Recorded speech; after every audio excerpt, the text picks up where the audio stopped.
अमीर और गरीब बहू की दिवाली। चमचमाता हुआ साफ सुथरी सड़क जो अमीरी गरीबी के दो रास्तों को अलग अलग बांट रहा था। एक दौलतमंद अमीर बहू काव्या की बड़ी सी कोठी थी जो शीश महल की तरह चमक रही थी, जिसके सामने गरीब बहू गौरी का कच्चा मकान था। आंगन में गाय बंधी हुई थी, चारों तरफ गोबर फैला हुआ था, मक्खी भिनभिना रही है। अंदर बूढ़े सास ससुर, दोनों बच्चे और पति पत्नी हैं। परिवार के अंदर दिवाली की चर्चा चल रही है, तभी छत से मिट्टी का एक टुकड़ा आकर गिरता है। हे राम जी, दिन रात की झड़ती छत ने तो दिक्कत परेशानी बढ़ा रखी है। देखो तो साफ सुथरे घर में मिट्टी मिट्टी फैल गई है। पार्वती को परेशान होता देखकर गौरी उस जगह में झाड़ू लगाने लगती है। माँ जी, आप परेशान मत होइए, मैं अभी मिट्टी साफ कर देती हूँ। आप चाय पीजिए वरना ठंडी हो जाएगी। गरीब बहू को इस कदर परेशान होता देखकर ससुर घर के मुखिया शंकर प्रसाद कहते हैं, सुनील बेटा, एक काम कर, मुझको एक डिब्बा पेंट और सीमेंट खरीद कर दे दे। मैं छत को पलस्तर करके लगे हाथ पेंट भी कर दूंगा। दिवाली का त्योहार आने वाला है, सारा दिन बैठकर करता भी क्या हूँ, कम से कम दिवाली पर घर का रंग पेंट तो कर ही लूंगा ना। पिताजी, अभी हाथ में बिल्कुल पैसे नहीं हैं। इस साल के लिए पेंट का काम रहने देते हैं, अगले साल हो जाएगा। अभी दिवाली का त्योहार सिर पर है, घर में राशन पानी भरवाना पहले ज्यादा जरूरी है। क्या बात है सुनील बेटा, तेरा काम धाम तो ठीक चल रहा है ना? बड़ा परेशान दिखाई दे रहा है। क्या बताऊं माँ, पहले से तो एक दिन में 10-10, 20-20 गाड़ियों में धो देता था तो अच्छे पैसे बन जाते थे। घर के रोज के खर्चे के लिए सोचना नहीं पड़ता था। लेकिन अभी मुझसे भी कम ही लोग गाड़ियां धोने का काम करवा रहे हैं, इसीलिए 4-5 जगह से काम छूट गया है। अब तो घर का खर्च निकालना भी भारी पड़ गया है। पता नहीं इस बार दिवाली का त्योहार कैसे मनेगा। आज की डेट में तो गरीब के लिए कमाना खाना एकदम मुश्किल हो गया है। अब क्या किया जाए जब गरीब ही दूसरे गरीब के आगे की रोटी छीन रहा है। भगवान सबका पेट भरे। कोई बात नहीं जी, आप परेशान मत होइए। आपसे जितना बन पड़ रहा है उतना कीजिए। बाकी हमारे पास एक गाय तो है ही, उसका दूध बेचकर एक दिन का 100 रुपए तो आ ही जाता है। बहू, वो 100 रुपए भी जो दूध बेच कर आता है, 50, 70, 80 रुपए का तो गाय के लिए चोकर दाना खिलाने में लग जाता है। बचे खुचे 10-20 रुपए से क्या ही दिवाली का त्योहार मनेगा। माँ जी, इस बार मैं सोच रही हूँ दिवाली के गोबर के कंडे बनाकर बेचूं। दिवाली पर बिकते हैं, थोड़ी बहुत कमाई उससे हो जाएगी तो हम भी अपने घर में ठीक से दिवाली मना पाएंगे। अपनी गरीब बहू के अंदर इतनी कुशलता और गुण देखकर पार्वती की आंखों में आंसू भर आते हैं और वह सराहना करते हुए भराई आंखों से बोलती है, बहू, कभी कभी तुझे देखती हूँ तो बड़ा दुख लगता है दिल में। जब से तू ब्याह कर आई है तूने कोई भी सुख नहीं जाना, केवल दुख ही दुख झेल रही है। हम तुझे कोई खुशी नहीं दे पाए ना। माँ जी, खुशियां तो परिवार से आती हैं और मैं बेहद खुश हूँ। ऐसा बोलते हुए गौरी अपने मन के अंदर दबे हुए दुख दर्द को छुपाते हुए आंगन में आकर गोबर के कंडे बनाने लगती है। तभी वह काव्या की कोठी की तरफ उदास आंखों से देखती है, जिसे काफी सारे कारीगर लोग मिलकर दिवाली की साज सजावट कर रहे थे।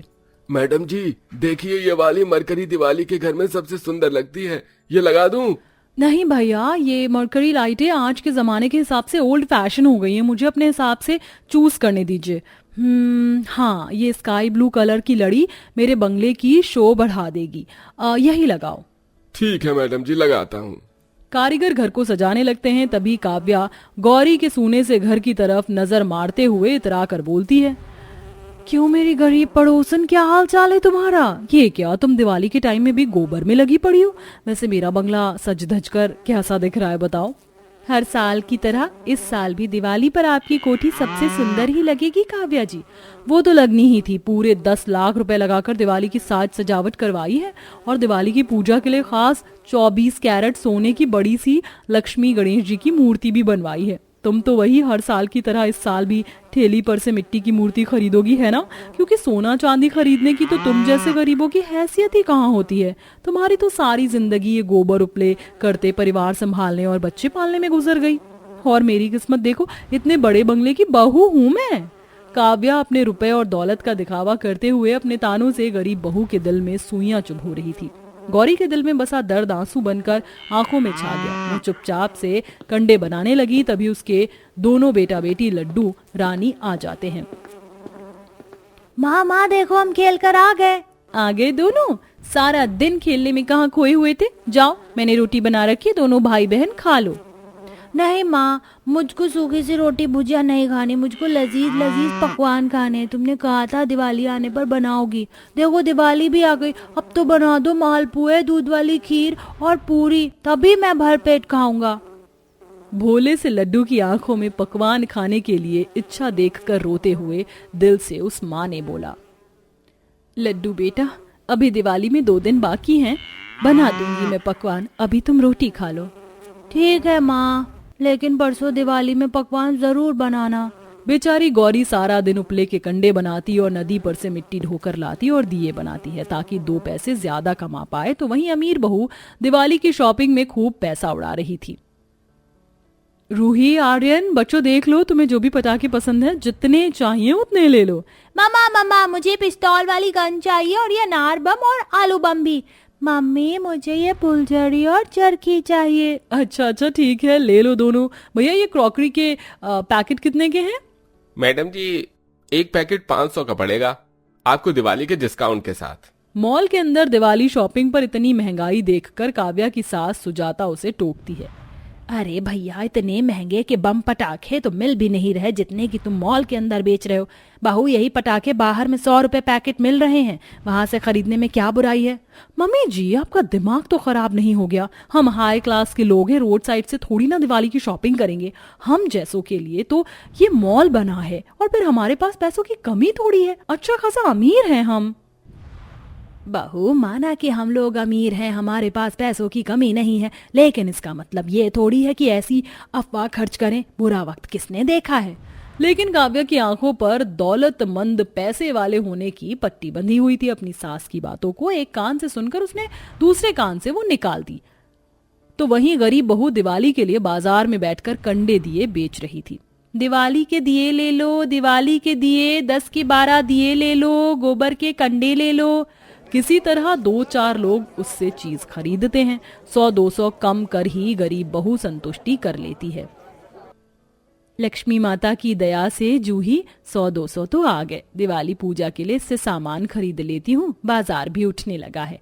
तभी मॉल के अंदर से निकलते ही गौरी को रोड पर दिए बेचते देखकर बेइज्जत करने के इरादे से काव्या वहां आती है। उसके दोनों गरीब बच्चे भी फटे पुराने कपड़ों में उसके अगल बगल में बैठकर लोगों को आवाज दे रहे थे, जरा 50 रुपए के दिए देना मुझे भी। अरे काव्या बहन जी, आप तो मेरी पड़ोसन हैं, आपसे पैसे कैसे ले सकती हूँ? आप ऐसे ही दिए ले जाइए। जी नहीं, मुझे तुम जैसे गरीबों की तरह कर्जा खाने की आदत नहीं। 50 के दिए कर दो। गौरी दिया दे देती है। अमीर घमंडी बहू बदले में 500 का नोट थमाती है। जी काव्या बहन, छुट्टे तो है नहीं। कोई बात नहीं, ये सारे तुम रख लेना। वैसे भी इस गरीबी में तुम्हारे पास तो अपने बच्चों को मिठाई दिलाने के लिए पैसे नहीं होंगे, इसमें से दिला देना, खैरात समझकर रख लो। काव्या बहू, ये क्या सलीका है किसी से बात करने का? तुम्हारी बोली में जरा भी मिठास नहीं। मम्मी जी प्लीज अब चलें। अगले दिन दीपावली आ जाती है। काव्या का घर बहुत ही सुंदर दिख रहा था, जबकि गरीब बहू भोर में उठकर घर आंगन गोबर से लीप कर शुद्ध करती है और तंग हालत के चलते आटे हल्दी से रंगोली बनाती है और थोड़ी बहुत फूल पत्तों से केवल घर के द्वार का आगे आगे के हिस्से में सजावट करती है। तभी काव्या अपने बच्चों के पुराने कपड़े और एक डिब्बा मिठाई लाकर देती है। अरे गौरी बहू, सुजाता बहन जी की बहू आई है, दरवाजे पर आओ ना बेटी, अंदर आओ। जी नहीं, मुझे गोबर से सख्त एलर्जी है, मैं यहीं ठीक हूँ, दिवाली देने आई हूँ। ये लो गौरी, ये मेरे बच्चों के कुछ कपड़े हैं, पुराने हैं पर इम्पोर्टेड हैं, अपने बच्चों को पहना लेना, और ये मिठाई। चलती हूँ, दिवाली की पार्टी थ्रो की है घर में मैंने। काव्या के इस घमंडी स्वभाव के चलते पार्वती देवी गुस्सा करके कहती है, जाने ये सुजाता जी की अमीर घमंडी बहू खुद को समझती क्या है, मेरे पोता पोती को पुराने कपड़े पहनने को दे गई है। जाने दीजिए माँ जी, कोई बात नहीं। सच तो ये है कि हमारे पास खुद भी समर्थ नहीं है कि हम नए कपड़े दिलवा सके दिवाली पर भी बच्चों को। ऐसा बोलते हुए गरीब बहू बड़ी दुखी होकर दिवाली के दिन भी रो पड़ती है। दोनों बच्चे उसके हाथ से छीनकर मिठाई खाते हैं। छे लड्डू, ये मिठाई मत खाना, ये खराब हो गई है, रसगुल्ले खट्टे हैं माँ। देखा कैसी जात दिखाई है उस अमीर जादी ने। खबरदार जो आज के बाद तूने उससे कुछ भी लिया बहू।